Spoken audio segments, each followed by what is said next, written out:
Well, here we are again, enjoying Prince Caspian. And today we're starting in on chapter 11, which is called The Lion Roars.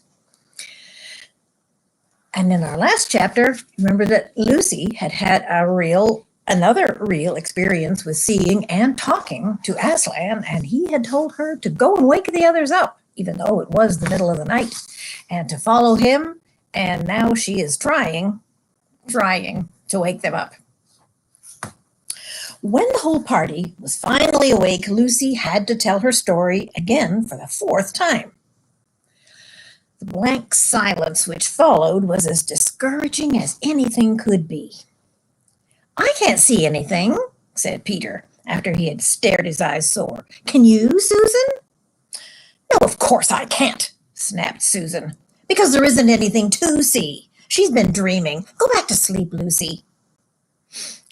"And I do hope," said Lucy in a shaking voice, "that you will come with me, because if you don't, I'll have to go without him. I'll have to go with him, whether anyone else comes or not."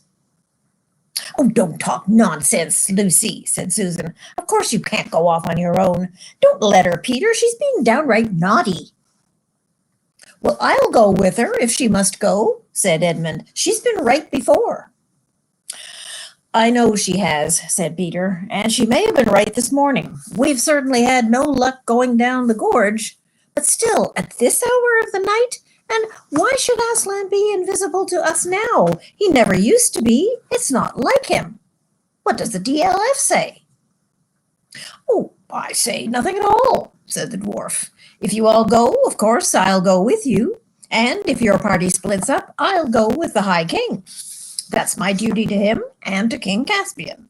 But if you ask me my private opinion, I'm a plain dwarf who doesn't think there's much chance of finding a road by night when you couldn't find one during the day.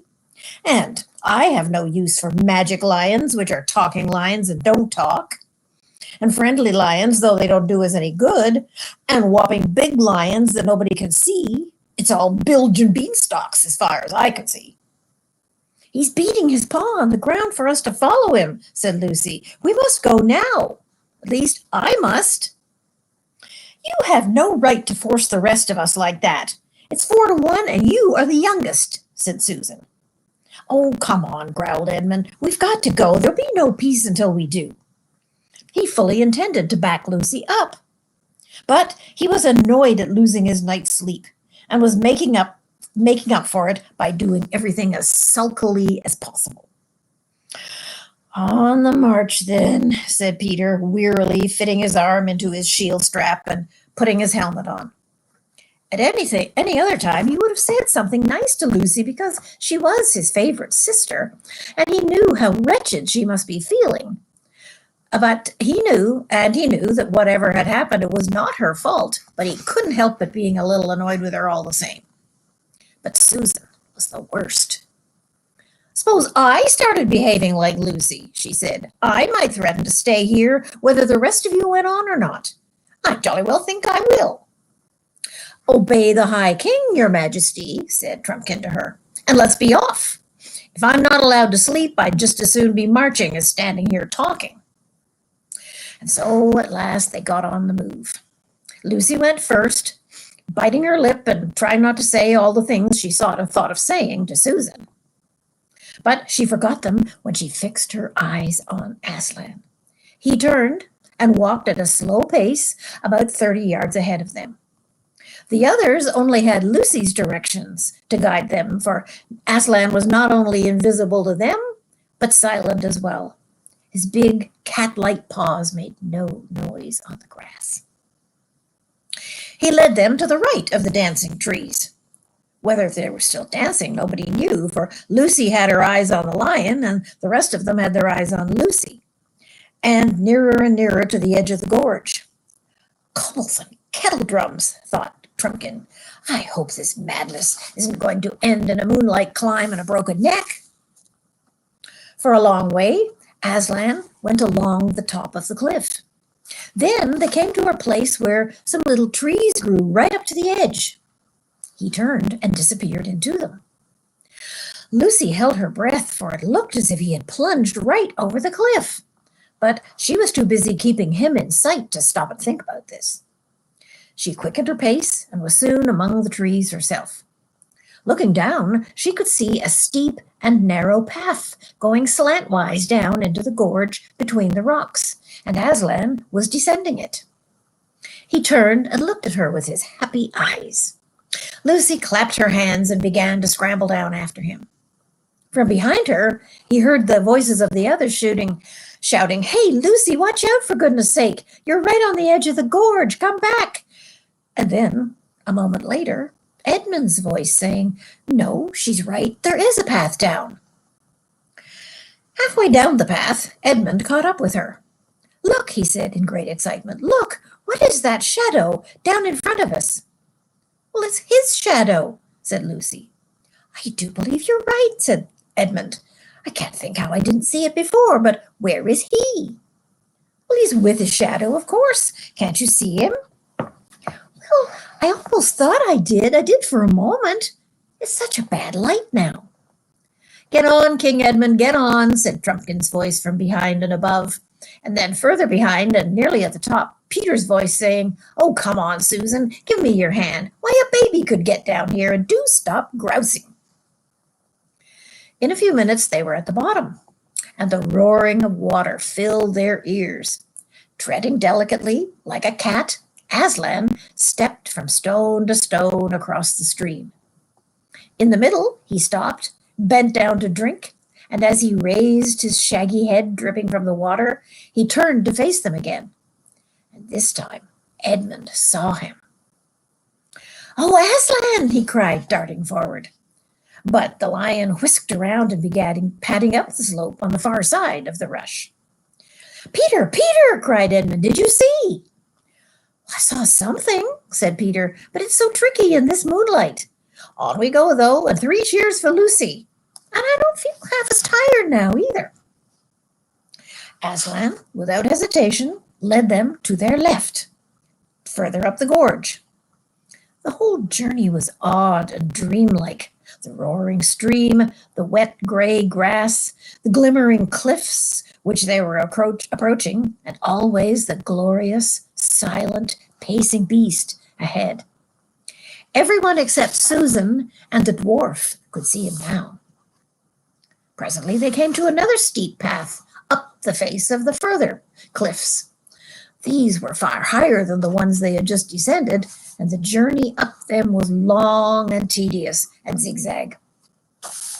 Fortunately, the moon shone right above the gorge so that neither side was in shadow. Lucy was almost worn out when the tail and hind ends of Aslan disappeared over the top. But with one last effort, she clambered up after him and came out, rather shaky-legged and breathless, on the hill they had been trying to reach ever since they left Glasswater. The long, gentle slope, heather and grass, and a few very big rocks that shone white in the moonlight, stretched up to where it vanished in a glimmer of trees about half a mile away. She knew it. It was the hill of the stone table. With a jingling of mail, the others climbed up behind her, and Aslan glided on before them, and they walked after him. "Lucy," said Susan in a very small voice. "Yes?" "I see him now. I'm sorry." "That's all right. But I've been far worse than you know. I really believed it was him. I mean, yesterday, when he warned us not to go down to the fir wood, and I really believed it was him tonight when you woke us up. I mean, deep down inside. Or I could have if I'd let myself, but I just wanted to get out of those woods, and, I don't know, what am I ever going to say to him?" "Perhaps you won't need to say much," suggested Lucy. Soon they reached the trees, and through them the children could see the great mound, Aslan's How, which had been raised over the stone table since their days. "Our side doesn't keep very good watch," muttered Trumpkin. "We ought to have been challenged before now."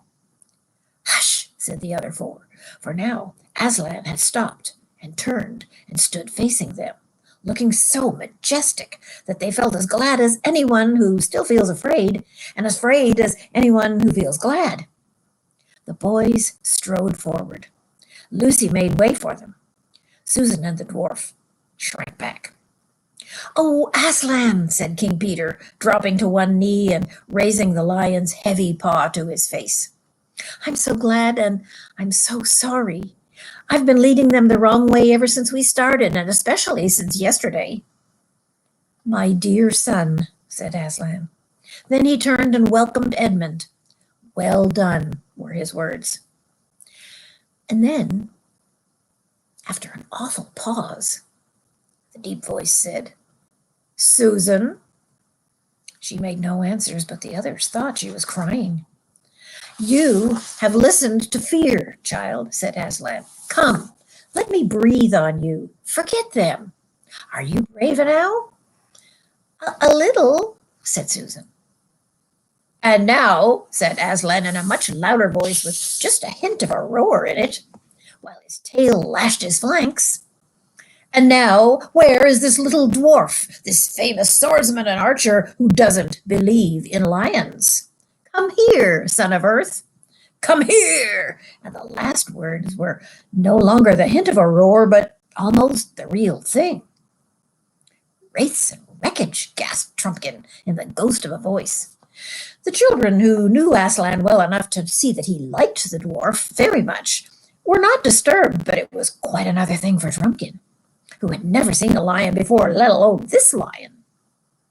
He did the only sensible thing he could, and that is, instead of running away, he tottered toward Aslan.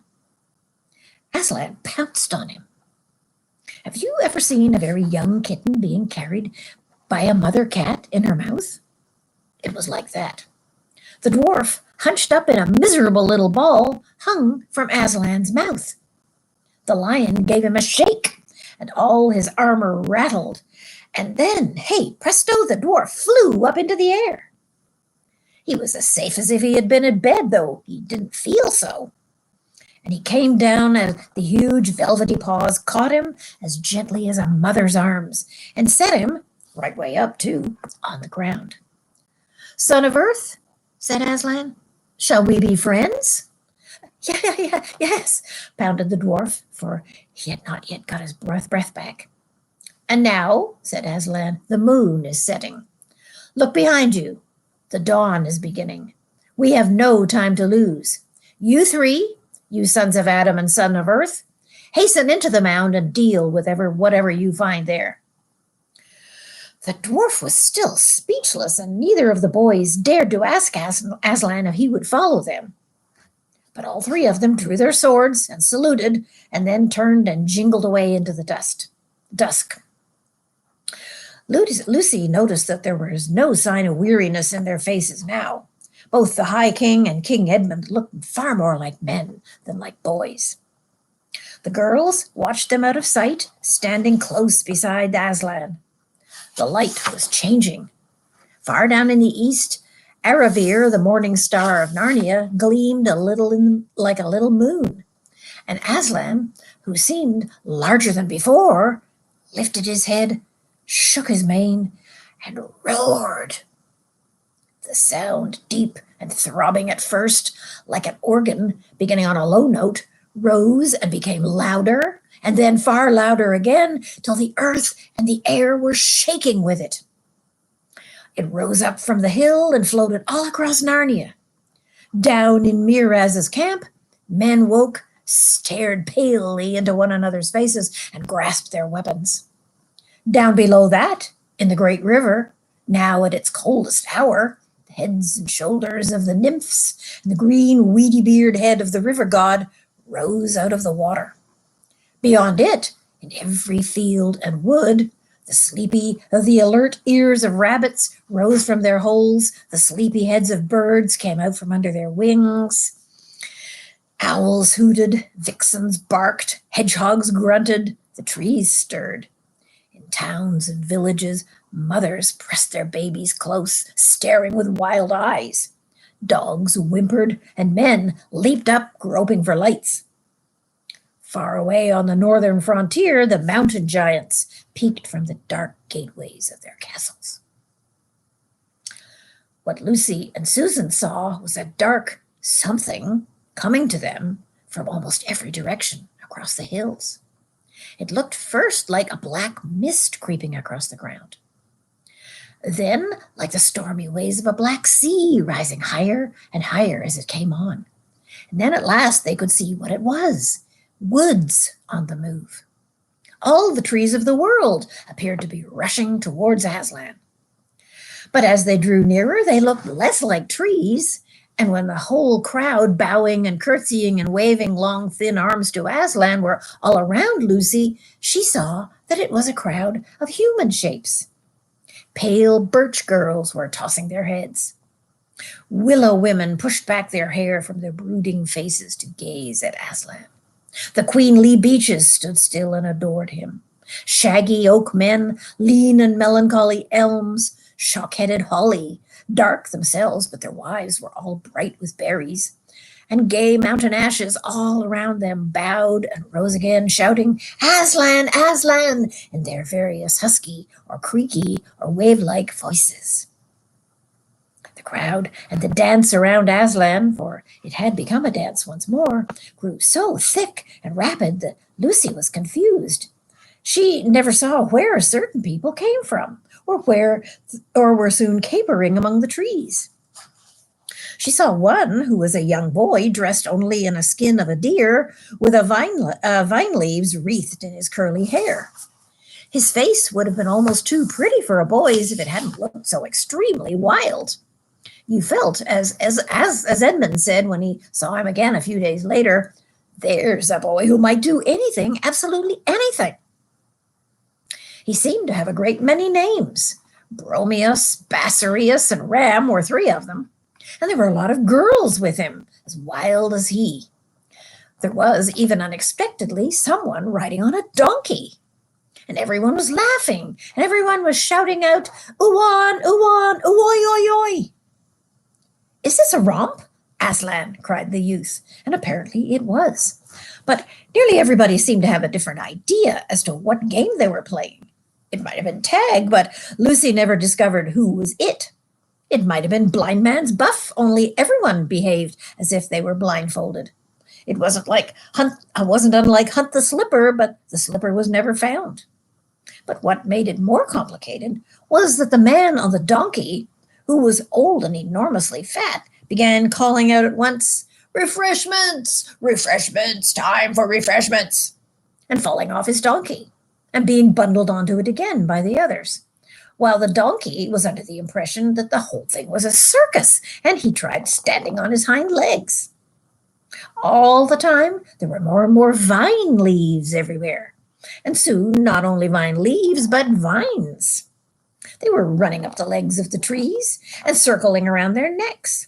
Lucy put up her hands to push back her hair and found that she was pushing back vine branches. The donkey was a mass of them. His tail was completely entangled, and something dark was nodding between his ears. Lucy looked again and saw that it was a bunch of grapes.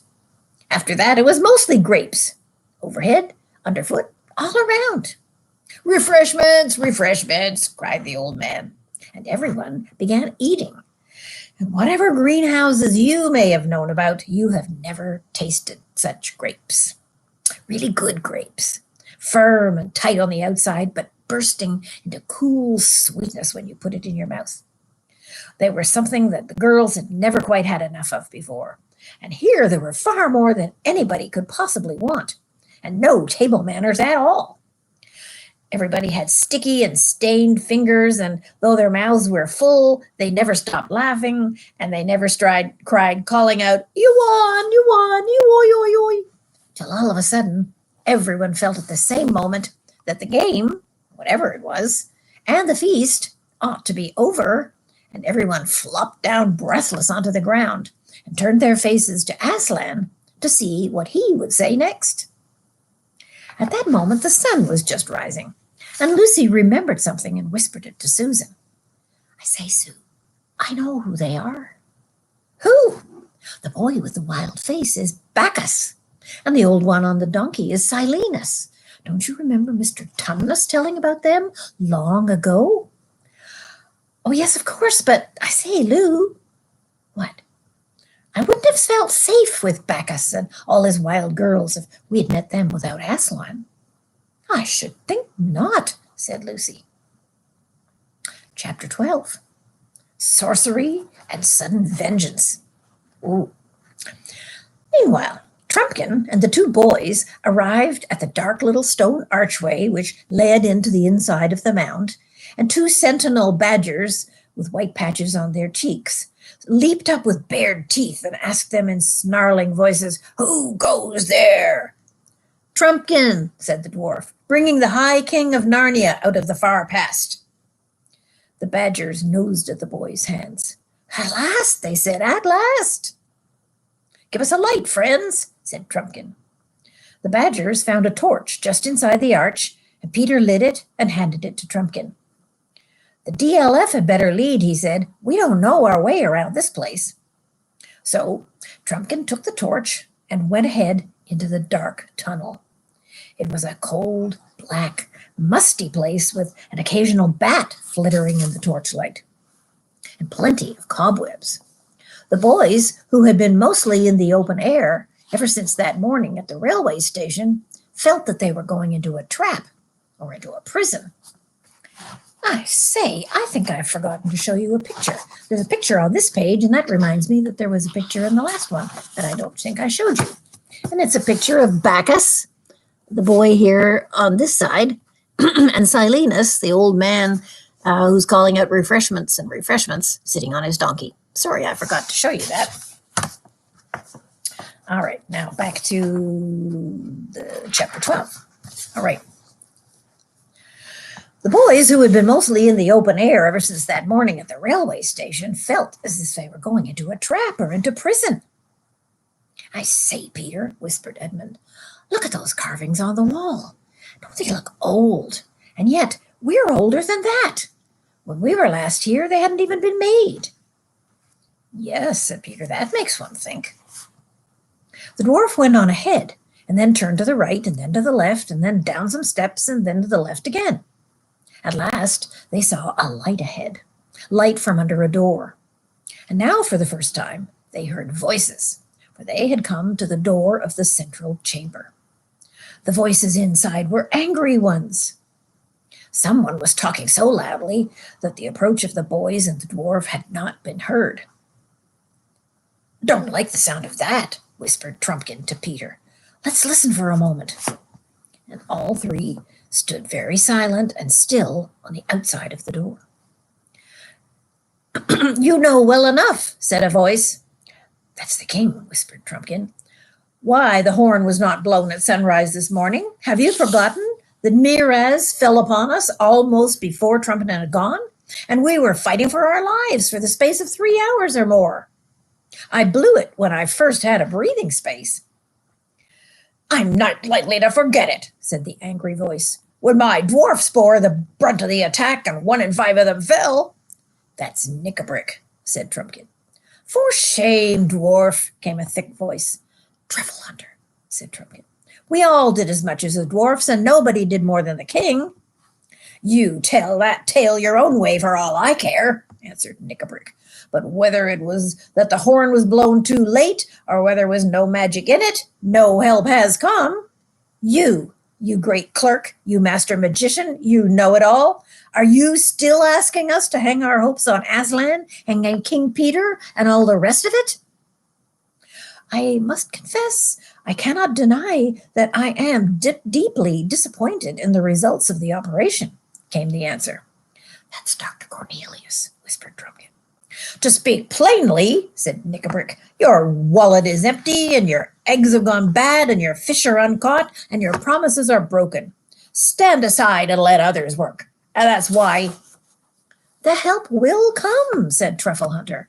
"I stand by Aslan. Have patience, like us beasts. The help will come. It even now might be at the door." "Pah," said Knickerbrick. "You badgers would have us wait until the sky falls. I tell you, we can't wait. Food is running short, we lose more than we can afford at every encounter, and our followers are slipping away." "And why?" said Truffle Hunter. I'll tell you why. Because it is noised among them that we have called the kings of old, and the kings of old have not answered. The last words Trumpkin said before he left, and he went most likely to his death, were, if you must blow the horn, don't let the army know. In case, don't let the army know why you blow it or what your hope is from it. But that same evening, everybody seemed to know. You'd better have shoved that great snout of yours into a hornet's nest, Badger, if you're suggesting that I am the one who blabbed, said Knickerbrick. Take it back, or oh, stop it, both of you, said Caspian. I want to know what it is that Knickerbrick keeps on hinting that we should do. But before that, I want to know who those two strangers are whom he has brought into our council, and who stand there with their ears open and their mouths shut. They are friends of mine, said Knickerbrick, and what better right have you yourself to be here than if you are a friend of Trumpkin's and the Badgers? And what right has this old professor in the black gown to be here except that he's your friend? Why am I to be the only one who can't bring in friends? His Majesty is the king to whom you have sworn allegiance, said Truffle Hunter sternly. Court manners, sneered Knickerbrick. In this hole we can talk plainly. You know, and he knows, that this Telmarine boys will be the king of nowhere and nobody in a week, unless we can help him out of the trap that he's sitting in. Perhaps, said Cornelius, your new friends would like to speak for themselves. You there, who and what are you? Worshipful Master Doctor, came a thin, whining voice. So please you, I'm only a poor old woman, I am, and very obliged to his worshipful dwarfness for his friendship. I am sure his Majesty, bless his handsome face, has no need to be afraid of an old woman that's nearly doubled up with rheumatism and who doesn't have 2 sticks to put under her kettle. I have some poor little skill, not like yours, Master Doctor, in small spells and things like that, and I'd be glad to use them against our enemies if it was all agreeable to any concerned, for I hate him. Yes, I hate him. Nobody hates him more than me. That is all very interesting and satisfactory, said Dr. Cornelius. I know what you are, madam. Perhaps your other friend, Knickerbrick, would give some account of himself.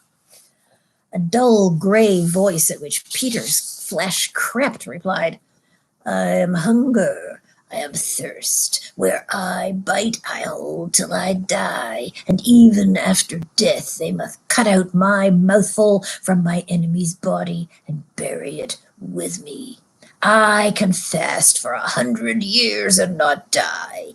I can lie for 100 nights on ice and not freeze. I can drink a river of blood and not burst. Show me your enemies. And is it in the presence of these two that you wish to disclose your plan? Said Caspian. Yes, said Knickerbrick, and by their help I mean to execute it. There was a minute or two, during which Trumpkin and the boys could hear Caspian and his 2 friends speaking in low voices, but they couldn't make out what they were saying. And then Caspian spoke aloud. Well, Knickerbrick, he said, we will hear your plan. There was a pause so long that the boys began to wonder if Knickerbrick was even going to begin. When he did, it was in a much lower voice, as if he himself did not much like what he was saying.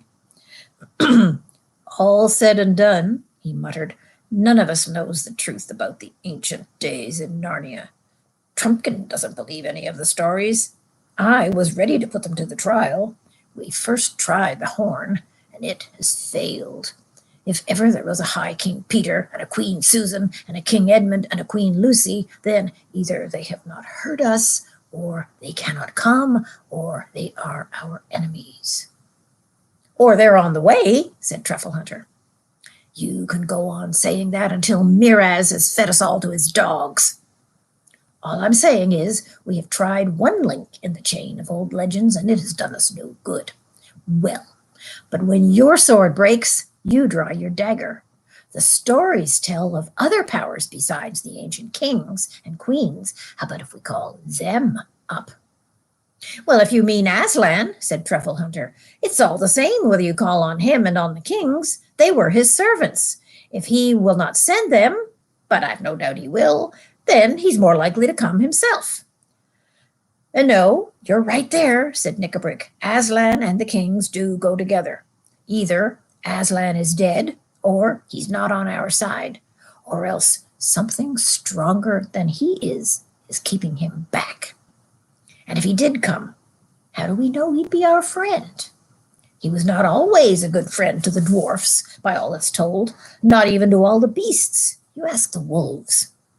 And anyway, he was in Narnia only once that I ever heard of, and he didn't stay long. You may drop Aslan out of the reckoning.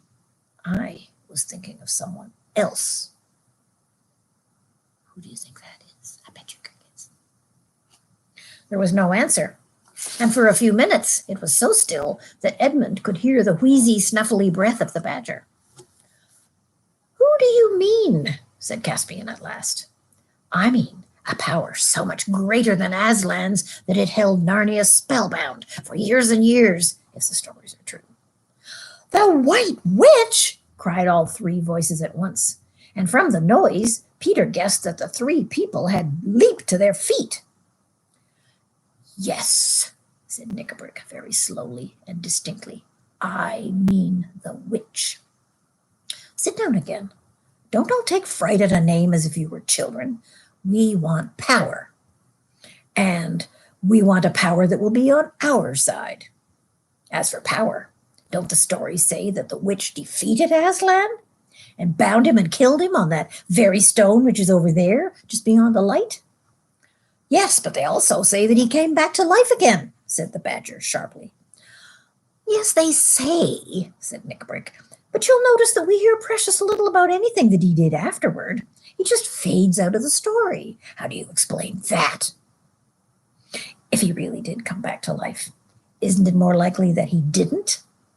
And that the stories say nothing more about him because there was nothing more to say? He established the kings and queens, said Caspian. A king who has just won a great battle can usually establish himself without the aid of a performing lion, said Knickerbrick. There was a fierce growl, presumably from Truffle Hunter. And anyway, continued Knickerbrick, what came of the kings and their reign? They faded too. But it's very different with the witch. They say she ruled for 100 years, 100 years of winter. There's power, if you like. There's something practical. But heaven on earth, said the king, haven't we always been told that she was the worst enemy of all? Wasn't she a tyrant 10 times worse than Miraz? Perhaps, said Knickerbrick in a cold voice, perhaps she was for you humans, if there were any of you in those days. Perhaps she was for some of the beasts. She stamped out the beavers, I dare say. At least there aren't any of them in Narnia now. But she got on all right with the dwarfs. I'm a dwarf and I stand by my own people. We are not afraid of the witch. But you've joined with us, said Truffle Hunter. Yes, and a lot of good it has done my people so far, snapped Knickerbrick. Who is sent on all the dangerous raids? The dwarfs. Who goes short when the rations fail? The dwarfs. Who lies? Oh, lies, said the badger. And so, said Knickerbrick, whose voice, I should start that sentence again. And so, said Knickerbrick, whose voice now rose to a scream, if you can't help my people, I'll go to someone who can. Is this open treason, dwarf? Said the king. Put that sword back in its sheath, Caspian, said Knickerbrick. Murder at a council? Is that your game? Don't be fool enough to try it. Do you think I'm afraid of you? There are 3 on my side and 3 on yours. Come on, then, snarled Truffle Hunter, but he was immediately interrupted. Stop, said Dr. Cornelius. You go on too fast. The witch is dead. All the stories agree on that. What does Knickerbrick mean by calling on the witch? That terrible and grave voice which had spoken once before now said, Oh, is she? And then the shrill whining voice began. Oh, bless his heart, his dear little majesty needn't mind about the white lady. That's what we call her. Being dead, the worshipful master doctor is only making game of a poor old woman like me when he says that. Sweet master doctor, learned master doctor, who ever heard of a witch that really died? You can always get them back. Call her up, said the gray voice. We are all ready. Draw the circle. Prepare the blue fire. And above the steadily increasing growl of the badger and Cornelius's sharp "What?" rose the voice of King Caspian like thunder. So that is your plan, Nickabrick. Black sorcery and the calling up of an accursed ghost. And I see who your companions are, a hag and a werewolf. The next minute or so were very confused. There was an animal roaring, a clash of steel. The boys and Trumpkin rushed in. Peter had a glimpse of a horrible, gray, gaunt creature, half man and half wolf, in the very act of leaping on a boy about his own age. And Edmund saw a badger and a dwarf rolling on the floor in a sort of cat fight. Trumpkin had found himself face to face with the hag. Her nose and chin stuck out like a pair of nutcrackers, and her dirty gray hair was flying about her face, and she had just gotten Dr. Cornelius by the throat. Look at that for a picture. You see the werewolf jumping through the air, Trumpkin or Nickabrick and the badger down on the ground there, Dr. Cornelius and the old hag, and the boys just coming in the door. Wow.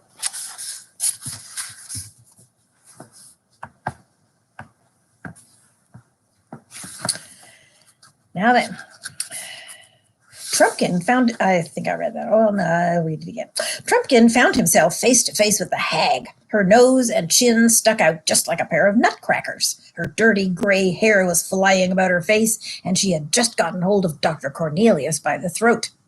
At one slash of Trumpkin's sword, her head rolled onto the floor. Then the light was knocked over, and it was all swords, teeth, claws, fists, and boots for about 60 seconds. And then silence. Are you all right, Ed? whispered Peter. I think so, panted Edmund. I've got that brute Nickabrick, but he's still alive. Weights and water bottles, came an angry voice. It's me you're sitting on. Get off. You're like a young elephant. Oh, sorry, DLF, said Edmund. Is that better? No, bellowed Trumpkin. You're putting your boot in my mouth. Go away. Is Caspian anywhere? Said Peter. I'm here, said a rather faint voice, but something bit me. They all heard the noise of someone striking a match. It was Edmund. The little flame showed his face looking pale and dirty. He blundered about for a while, but found the candle. They were no longer using the lamp, for they had run out of oil. Set it on a table and lit it. When the flame rose clear, several people scrambled to their feet, and 6 faces blinked at one another in the candlelight. Well, we don't seem to have any enemies left, said Peter. There's the hag, dead, and he turned his eyes quickly away from her. And Nickabrick is dead too, and I suppose this thing is a werewolf. It's so long since I've seen one. A wolf's head and a man's body. That means he was just turning from man into wolf at the moment he was killed. And you, I suppose, are Prince Caspian.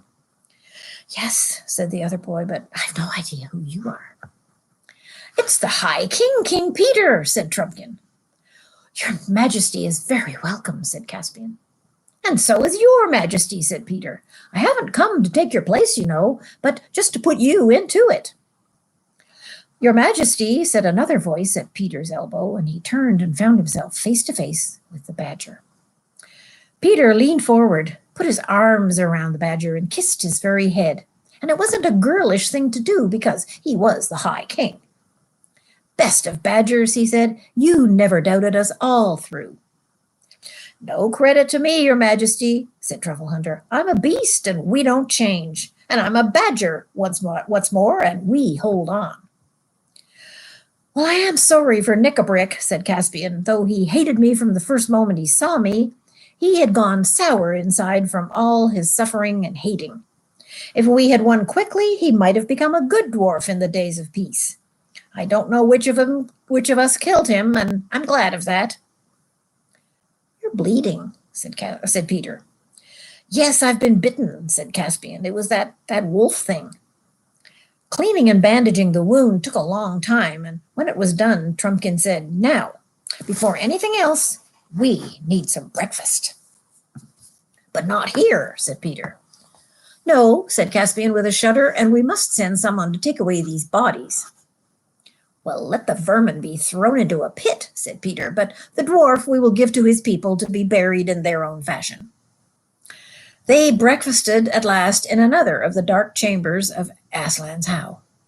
It wasn't such a breakfast as they would have chosen, for Caspian and Cornelius were thinking about meat pies, and Peter and Edmund were thinking about buttered eggs and hot coffee, but what everybody got was a little bit of cold bear meat out of the boys' pockets, a lump of hard cheese, an onion, and a mug of water. Ooh. But from the way they fell to it, anyone would have supposed that it was delicious. And that's the end of chapter 12. Next time we'll read about the High King in Command. What a great chapter that was. Isn't it good to know that sometimes we may not see Aslan with our own eyes? Of course, we're not in Narnia, we're not high kings, but sometimes we want to be led by the Lord Jesus, but we don't seem to feel any direct leading. But if people that we know and trust are telling us that this is the will of God, it would be a good idea to listen to them and not go off on our own crazy ideas and end up falling into who knows what kind of trouble. So at those times when you're not quite sure what to do and you don't seem to be seeing any leading from anywhere, ask someone who, like your pastor, for instance, or your parents, or a Sunday school teacher, somebody you trust, and see if they have some insight from the Bible that maybe you hadn't thought of before, and they could lead you. We're learning all kinds of wonderful things that we can do in our own lives and different ways in which we can fall in love with the Lord Jesus all over again. Well, that was an exciting pair of chapters, wasn't it? I'll look forward to reading some more to you tomorrow night. Meanwhile, bye for now.